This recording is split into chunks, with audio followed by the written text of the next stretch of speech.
आज हम पढ़ेंगे खुशवंत सिंह जी की लिखी कहानी एक औरत की तस्वीर। तो शुरू करते हैं कहानी। मेरी दादी माँ और सब दादियों की तरह बूढ़ी थी। मैं 20 साल से उनकी ऐसी ही झुर्रियोंदार बूढ़ी काया देख रहा था। लोग कहते थे कि वे कभी युवती और सुंदर थी और उनका पति भी था। इस पर यकीन करना कठिन लगता था। मेरे दादा का चित्र बाहर के बड़े कमरे में दीवार पर लगा था। वे ढीले से कपड़े पहने थे और सिर पर बड़ी पगड़ी थी। लंबी सफेद दाढ़ी सीने तक नीचे तक फैली थी और वे कम से कम 100 वर्ष के लगते थे। वे ऐसे नहीं लगते थे जिनकी पत्नी और कई बच्चे भी थे। ऐसे लगते थे जिनके ढेर सारे पोते पोतियां हो सकते थे। और दादी के बारे में तो ये विचार कि वे कभी सुंदर और जवान भी रही होंगी एकदम गलत लगता था। एक तस्वीर अक्सर हमें बताती थी कि बचपन में वे क्या खेला करती थी। उनके ये विचार हमें बहुत बेहुदा और भोंडे लगते थे और हम ये बातें उनकी सुनाई देवी देवताओं और मसीहों की कहानियों की तरह सुनकर भूल जाते थे। उनका कद हमेशा छोटा, शरीर मोटा और कमर झुकी झुकी रहती थी। उनके चेहरे पर एक दूसरे को काटती बहुत सी झुर्रियां थी जो हर जगह से निकलकर हर किसी जगह तक दौड़ती नजर आती थी। हमारा मानना था कि वे हमेशा ऐसी ही थी। वे बूढ़ी थी, बहुत ज्यादा बूढ़ी, इतनी ज्यादा कि और बूढ़ी हो ही नहीं सकती थी और पिछले 20 साल से ऐसी ही बनी रही थी। वे सुंदर तो हो ही नहीं सकती थी, अच्छी जरूर लगती रही होंगी। वे झक सफेद कपड़े पहने घर भर में उचक उचक कर घूमती रहती थी, एक हाथ कमर पर रखे कि संतुलन बना रहे और दूसरे में सुमरनी जिसे वे हमेशा जपती रहती थी। उनके चांदी की तरह चमकते सफेद पीले टेढ़े मेढ़े चेहरे पर बेतरतीब फैले होते और होठों से भजन बुदबुदाती रहती थी। हाँ, वे बहुत अच्छी लगती थी। वे पहाड़ों पर सर्दी के दृश्य की तरह थी, चारों तरफ सफेद बर्फ से ढकी, जो शांति और संतोष की भावना जगाती हैं।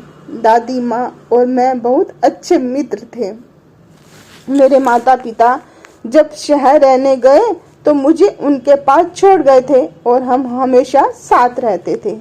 वे सवेरे मुझे जगाती और स्कूल के लिए तैयार करती। मुझे नहलाते धुलाते और कपड़े पहनाते समय वे मीठी आवाज में प्रार्थना इस तरह गुनगुनाती रहती जिससे वे मुझे भी याद हो जाए।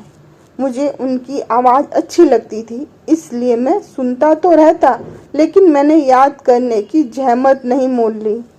फिर वे मेरी लकड़ी की पड़ी लाती जिससे उसने पहले ही साफ करके और खटिया से पोत कर रखा होता था, और सरकंडे की कलम और मिट्टी का बुदका सब एक थैले में रखकर मुझे पकड़ा देती।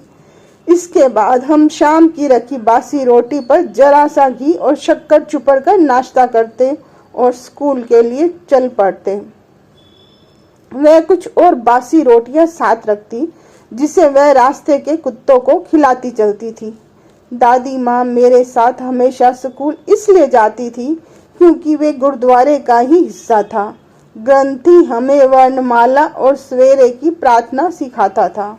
हम बच्चे बरामदे में दोनों तरफ कतार बनाकर बैठ जाते और गाने के स्वर में वर्णमाला या प्रार्थना दोहराते रहते और दादी माँ भीतर जाकर ग्रंथ साहब का पाठ करती। जब दोनों का काम पूरा हो जाता हम एक साथ वापस घर लौटते। इस दफा गांव के कुत्ते गुरुद्वारे के दरवाजे पर हमें मिलते। वे हमारे पीछे चलते, दादी माँ द्वारा फेंकी जाने वाली रोटियों के लिए लड़ते झगड़ते घर तक आते। जब हमारे पिता शहर में आराम से रहने लगे तब उन्होंने हमें भी बुला भेजा। अब हमारी घनिष्ठता खत्म हो गई। दादी माँ का मेरे साथ स्कूल आना बंद हो गया। मैं बस से अंग्रेजी स्कूल जाने लगा। यहाँ सड़कों पर कुत्ते नहीं होते थे, इसलिए दादी माँ ने घर के आंगन में पक्षियों को चुग्गा डालना शुरू कर दिया। समय बीतने के साथ हमारा मिलना जुलना भी कम होने लगा। कुछ दिन तक तो वह मुझे सवेरे जगाकर स्कूल जाने के लिए तैयार करती रही। जब मैं घर लौटता तो वे पूछती कि आज गुरुजी ने क्या सिखाया है। मैं उन्हें अंग्रेजी के शब्द बताता और पश्चिमी विज्ञान तथा शिक्षा की बातें जैसे आकर्षण का सिद्धांत, आर्किमिडीज का नियम, दुनिया गोल है वगैरह समझाकर बताता। लेकिन यह उन्हें अच्छा नहीं लगता था। इससे वह मेरी बिल्कुल मदद नहीं कर सकती थी। अंग्रेजी स्कूल में पढ़ाई जाने वाली बातें उन्हें बेकार लगती थी और उन्हें दुख होता कि यहाँ भगवान और धर्म के बारे में कुछ क्यों नहीं बताया जाता। एक दिन मैंने बताया कि अब हमें संगीत भी सिखाया जाने लगा है। इससे उन्हें बड़ी परेशानी हुई। उनकी दृष्टि में संगीत का मतलब भोग विलास था। वे वेश्याओं और भिखारियों के लिए ही था और सभ्य लोग इससे दूर रहते थे। इसके बाद उन्होंने मुझसे बात करना बहुत कम कर दिया। जब मैंने यूनिवर्सिटी में दाखिला लिया, मुझे एक अलग कमरा दे दिया गया। अब हमारा संबंध एकदम समाप्त हो गया। दादी माँ ने चुपचाप ये अलगाव स्वीकार कर लिया। अब वह हर वक्त चरखा चलाती रहती और किसी से बात भी नहीं करती थी। सवेरे से शाम तक वे सूत काटती और भजन गाती रहती थी। सिर्फ शाम के वक्त वे थोड़ी देर के लिए उठती और चिड़ियों को खाना खिलाती। बरामदे में आराम से बैठी हुए रोटियों के छोटे छोटे टुकड़े करती, उन्हें चिड़ियों को डालती रहती और चिड़ियों का झुंड उनके इधर उधर चूं चूं करता, खाता और उड़ता रहता। कई चिड़िया उनके कंधों पर, हाथ पर और पैरों पर और सिर पर भी बैठकर खाती और चोंचे मारती, लेकिन वे उन्हें उड़ाती नहीं थी बल्कि मुस्कुराकर रह जाती थी। उनके लिए दिन का वह सबसे सुखी समय यही आधा घंटा होता था। जब मैं कुछ शिक्षा के लिए विदेश जाने लगा तब मैंने सोचा कि दादी माँ इससे बहुत दुखी होंगी। मुझे 5 साल बाहर रहना था और इस बीच पता नहीं क्या हो जाए। लेकिन दादी माँ ज्यों की त्यों रही। उन्होंने कोई दुख नहीं प्रकट किया। वे स्टेशन मुझे छोड़ने आई और धीरे धीरे प्रार्थना करती रही। उनके हाथ में माला थी जिसे वे चुपचाप जपती रहती। उन्होंने मेरा माथा चूमा और जब मैं चलने लगा तो मुझे लगा कि उनका यह चुंबन मेरे लिए कितना कीमती है। लेकिन मैं जो सोचता था वे नहीं हुआ। 5 साल बाद जब मैं वापस लौटा तो वे मुझे लेने स्टेशन आई। वे उतनी ही बुरी लग रही थी जितनी मेरे जाने के दिन थी, उससे एक दिन भी ज्यादा नहीं। उन्होंने कुछ कहा नहीं और मुझे अपनी बाहों में भर लिया। उनकी प्रार्थना मेरे कानों में पड़ रही थी।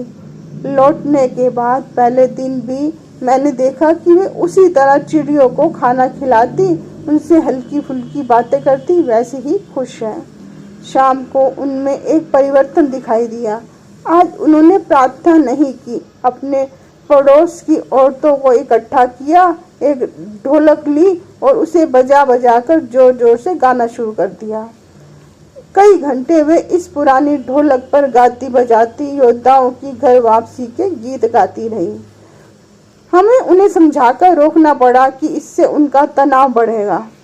मैंने पहली बार देखा कि उन्होंने हमेशा की तरह प्रार्थना नहीं की। दूसरे दिन सवेरे उन्हें बुखार चढ़ आया। डॉक्टर बुलाया गया तो उसने देखकर कहा कि यह कोई खास बात नहीं है, बुखार उतर जाएगा। लेकिन दादी माँ ने कुछ और ही कहा। कहने लगी कि अब उनका अंत निकट है। उन्होंने कहा कि कई घंटे से प्रार्थना नहीं की है, इसलिए अब वह किसी से बात नहीं करेंगी बल्कि सारा समय प्रार्थना में बिताएंगी। हमने इसका विरोध किया, लेकिन हमारी बातों को नज़रअंदाज करके वे शांतिपूर्वक हाथ पर लेटी चुपचाप सुमिरन फेरती प्रार्थना करती रही।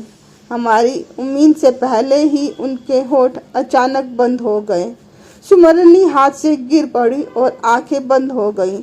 उनका चेहरा हल्का पीला पड़ गया और हम समझ गए कि वे नहीं रहीं। हमने उन्हें बिस्तर से उठाया और जैसी प्रथा है धरती पर रख दिया। और उनके शरीर पर एक कपड़ा डाल दिया। कुछ घंटे शोक मनाने के बाद हम उनके दाह संस्कार की तैयारी करने लगे। शाम हुई तो हम लकड़ी की एक टिकटी लेकर उनके कमरे में गए। सूरज डूब रहा था और उसकी सुनहरी रोशनी बरामदे तक फैली हुई थी। हमने देखा कि पूरे बरामदे और कमरे में जहां उनका शव रखा था, हजारों चिड़िया चारों तरफ बैठी हैं। वे सब एकदम चुप थी। मेरी माँ उनके लिए रोटियां लेकर आई और जिस तरह दादी माँ उनके टुकड़े टुकड़े करके उनके सामने डालती थी, उसी तरह वे भी करने लगी। लेकिन चिड़ियों ने उन पर ध्यान नहीं दिया। जब हम दादी माँ की अर्थी उठाकर बाहर लाए तब वे चुपचाप उड़ गई। दूसरे दिन सवेरे भंगी ने रोटी के वे टुकड़े इकट्ठे किए और कूड़ेदान में डाल दिए। ये तो थी कहानी। कैसी लगी कमेंट करके बताएं। दुआओं में अपनी मुझको भूल ना जाए। Thanks for listening.